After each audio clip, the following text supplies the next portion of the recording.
উৎসবের অঙ্গনে আজ সবার আমন্ত্রণ।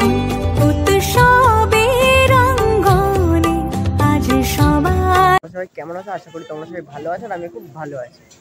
তো আজকে দুটো জায়গার পুজো তোমাদের দেখাবো, তো চলো। আর হচ্ছে একটা দেখাবো হচ্ছে সনাতন রুদ্রপালের দুর্গাপুজো মানে বাসন্তী পুজো, আর একটা দেখাবো হলো দমদমের কুন্ডুপাড়ার হচ্ছে অন্নপূর্ণা পুজো। অন্নপূর্ণা পুজোটা অনেকটাই স্পেশালি রয়েছে।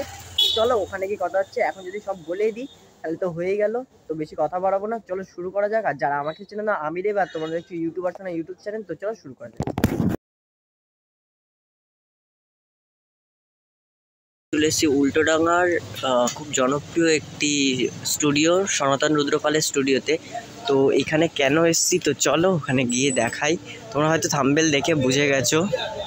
তো দেখো ভেতরে কিন্তু বাসন্তী দুর্গার পুজো হচ্ছে, তো চলো মায়ের ওখানে গিয়ে তোমাদের দর্শন করে। গেট আর ভেতরটাকে দেখো কত সুন্দরভাবে সাজানো রয়েছে। আর ওপরটা যদি তোমরা খেয়াল করো, ওখানে কিন্তু অনেক দুর্গা ঠাকুর রয়েছে। আর এখানে কিন্তু কার্পেট পেতে চেয়ার টেবিল এনে কিন্তু সাজানো রয়েছে। আর এইখানটা রয়েছে হচ্ছে বাসন্তী দুর্গা। তো চলো ওইখানটা ভেতরটা যাওয়া যাক। সামনে চলে এসেছি, কতটা সুন্দর লাগছে। মায়ের গয়না থেকে শুরু করে মায়ের রূপ। গণেশ সাইডে থাকে, কার্তিক কিন্তু সরস্বতীর সাইডে থাকে। কিন্তু বাসন্তী পুজোর একটা নিয়ম, গণেশ সরস্বতীর পাশে থাকে, কার্তিক থাকে।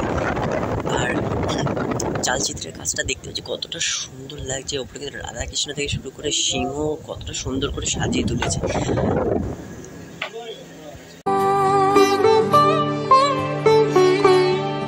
উৎসবের অঙ্গনে আজ সবার আমন্ত্রণ। উৎসবের অঙ্গনে আজ সবার আমন্ত্রণ। উৎসবের শোভালোকে আজ আলোকিত মন। উৎসবের শোভালোকে আজ আলোকিত মন। উৎসবের অঙ্গনে আজ সবার আমন্ত্রণ।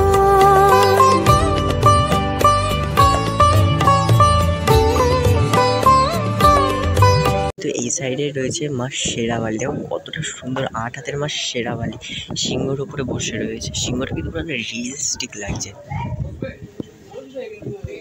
যেরকম বললাম মা শেরাওয়ালি। আর এই সাইডে কিন্তু তেমনই মা অন্নপূর্ণা। দেখো কতটা সুন্দর লাগে, ছোটোর মধ্যে মা অন্নপূর্ণা। দেখো নন্দী, আর এদিকে কিন্তু মহাদেব।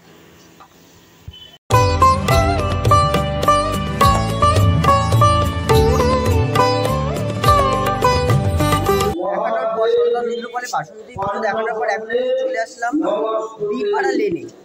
লোকেশনটা আমি তোমাদের ম্যাপে দিয়ে দেবো, চলো এটারই সুন্দর একটা মুহূর্ত তোমাদের সাথে শেয়ার করবো। কিন্তু চলে আসলাম আমরা বীরপাড়া লেনে। এখানে কিন্তু দেখতে পাচ্ছ সাইড দিয়ে কিন্তু লাইটিং রয়েছে। তো চলো ভেতরে আস্তে আস্তে আমরা প্রবেশ করি।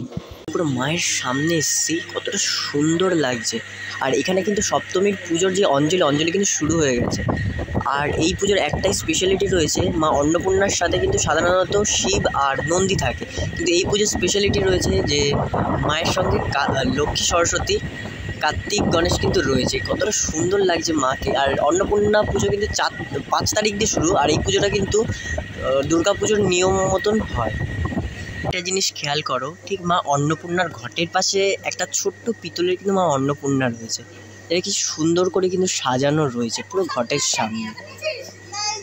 কিন্তু সরস্বতী আর কার্তিক, আর ওই সাইডটায় রয়েছে কিন্তু লক্ষ্মী আর গণেশ। কতটা সুন্দর লাগছে অন্নপূর্ণা, যিনি তার স্বামীকে অন্ন ভিক্ষা দিচ্ছেন।